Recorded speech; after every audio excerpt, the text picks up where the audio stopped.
So to talk about this program, I want to introduce the artist Larry Williams. Larry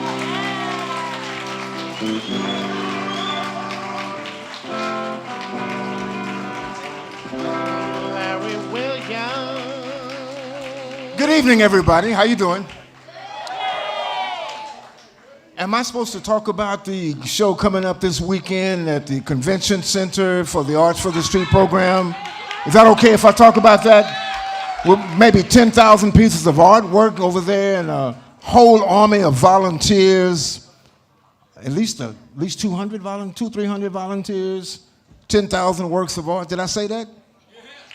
Okay, a tremendous sea of volunteers that are led by an army of people who have been doing this for what, almost 25 years?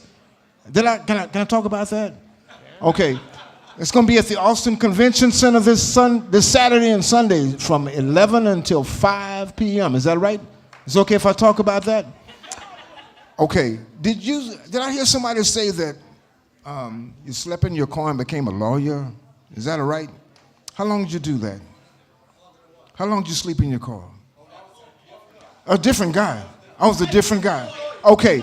Has anybody ever slept in their car before? Yes. Raise your hand. Don't be afraid. Right here behind you, man. Don't be afraid. I mean, this is Austin. Don't be afraid. Okay. It's not because of what you did that night. You did it because you did it. Am I right? Right. Okay. Let me tell you a little bit about me. I'm from Austin. I grew up here. I went to Austin High. Loyal forever to maroon and white. Played football over there, baseball. Don Baylor. Anybody know him? He and I were on the same team in Little League Baseball. We went all the way up through Austin High, and then one night I had to warm up for him. Same team. You know, I pitched to him. I was the pitcher. I quarterbacked at Austin High, and I pitched to Don Baylor one night. He hit one that's still going over my head. Okay. I went to Houston to listen. That's my father's home base. My father taught music over there 40 years. Did I say music? My mother taught speech and drama over there. She also taught at Stephen F. Austin and the University of Texas. I came out of UT 71. That's after Kent State, after Jackson State, after 68. Okay? Then I went straight to work, coming out of UT. I was a government major. I got drafted to work for Austin's city council. I was one of the first city council aides to Councilman Burl Hancock's, Austin's first black city councilman. After Reconstruction, we implemented the East Austin Development Plan over there that paved a whole lot of streets. This is not going to be the boring part, okay, of municipal government. I worked over there 7 years, and then I went to work with the Austin Independent School District desegregation plan. I did that for another 7 years. It was 18 of us implementing the federal court order, okay? I had the entire Northeast cluster.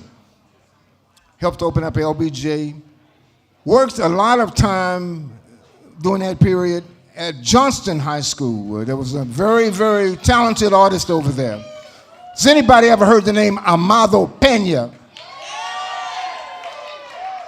Has anybody ever heard the name Amado Pena?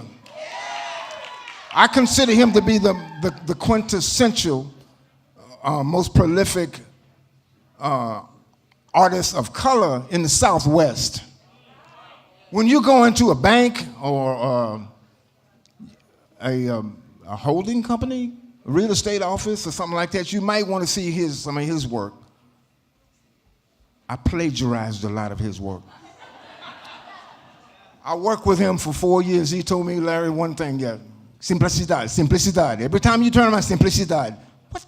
Keep it simple.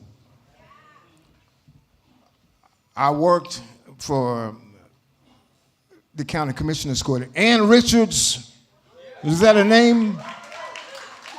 I spent 4 years up there, and then I did everything I could do to get away from them people.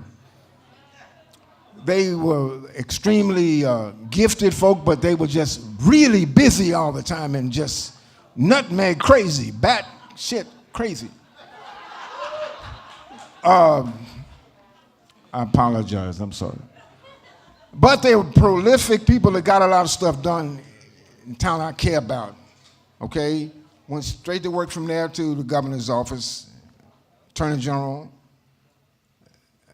I worked for Jim Maddox for quite some time. I'm putting a bunch of people into jams in the court, compliance with the federal rule for child support enforcement. I'm crazy about kids, okay? Then we had a transition. Y'all know how it goes sometimes. Anybody ever work for the state? What happens when you work for the state and they have a transition? Some people come in and some people go out, right? I came in and went out in Austin about 7 times, but when I got to the Attorney General's office, when I came in, about 85 of us left in one day, okay? Now I want to talk about homelessness. I apologize, I've got some prepared remarks, okay? I'm gonna keep it brief. I know what it's like to be marginalized, depersonalized, cast out, forgotten, pushed out. But I'm not a victim. I'm not fiction or a figment of anybody's imagination. I'm real. I'm a live human being who lost more than I could ever imagine in a twinkling of an eye. Culture shock came to me not only with the loss, but also where it landed me. I was in a heap, a crowded mass of almost extinct other human beings, all kinds of, all imagination, homeless for 3 years. The one thing I learned and repeated to myself every day, if you want to survive, if you want to have value, integrity. How do you do that when you're in a sinkhole, bottom, in a midlife crisis? I literally stumbled across Art from the street one day at the Trinity Center. That little short lady over there. Okay. And next to her, this is Eloise. The next to her is the lady I'm going to introduce, okay? I picked up some paper. I started drawing. I painted, and it never stopped. I began to reclaim my equilibrium, buoyancy. I reached out, perseverance. That's a private word. Me and my fraternity brothers, we know that. Okay. I began to reclaim my equilibrium, reached way beyond my own worth, worn out, ragged sense of self-value. I found a reason to try to jumpstart life in myriad creative, artistic ways.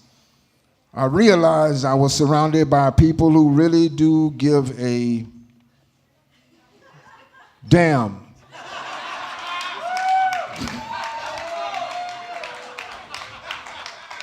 about other people.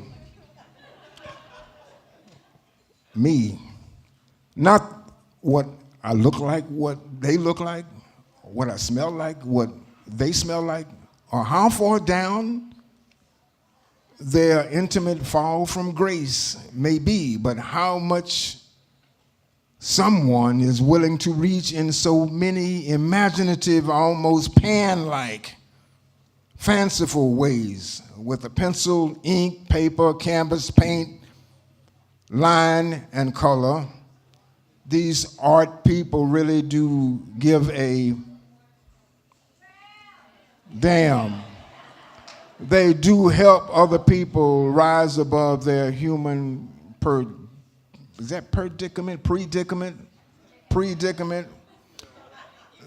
There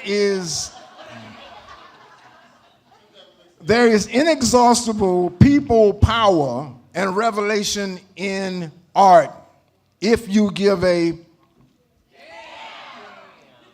Art elevates and illuminates to the core why human beings really matter, no matter what their predicament. Art can turn doom into giving into a dazzling personal encounter if you are willing to. Did I talk about the show we having this weekend? Okay. At the convention center, Saturday and Sunday from 11 until 5 o'clock. If you give we'll give you some art. Okay, if you are willing to come and park your car and come into the convention center and you give okay, I don't want to leave here wondering what I could say to anyone who ever finds themselves in a similar. My lady and I fought about this one word, similar. It's spelled two different ways in the Google. Similar. Anybody who might have a similar life challenging situation, we had to argue because I think nobody who has ever been homeless has a similar situation. Every one of those situations is unique. These people have a way of bringing out the best in you because they give they work day and night, y'all, moving 10,000 pieces of artwork over here this weekend. Okay? And if you care, if you really do care, you can walk home with some good art. Okay. I painted because I felt my life depended on the outcome of virtually every effort. I put my heart, I brought my portfolio if you're interested, and if you really you can see some of my work. I put my heart in it because I wanted someone to truly appreciate, did I say appreciate? Truly appreciate and value my work.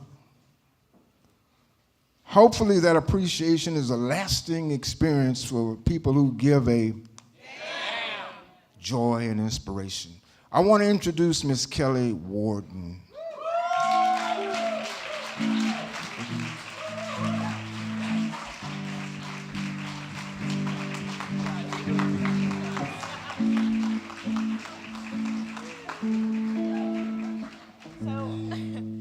So we also have Eloise, our founder, here tonight, so I want to introduce her, Eloise Gold. Because she does give a damn. So we invited one of our most favorite artists is Larry Williams. We knew he would speak and entertain you all. I'm not a big speaker.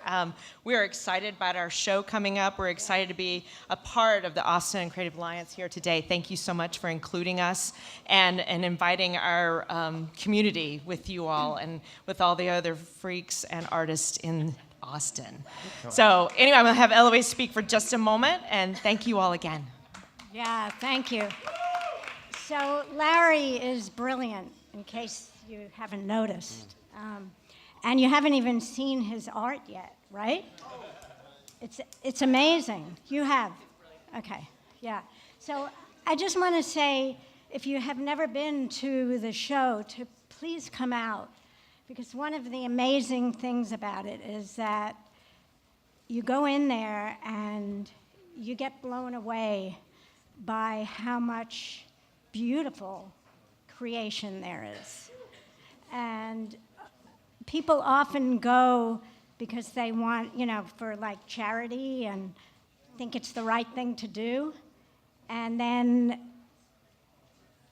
everybody's life changes when you see what's there. So if you haven't been, I just really want you to come, okay? Yes. And we have about 2,000 pieces of work for sale, yes? And you will meet the artists, and every single artist is a wonderful person to talk to and to talk about art and creativity, because that's it, right? Okay.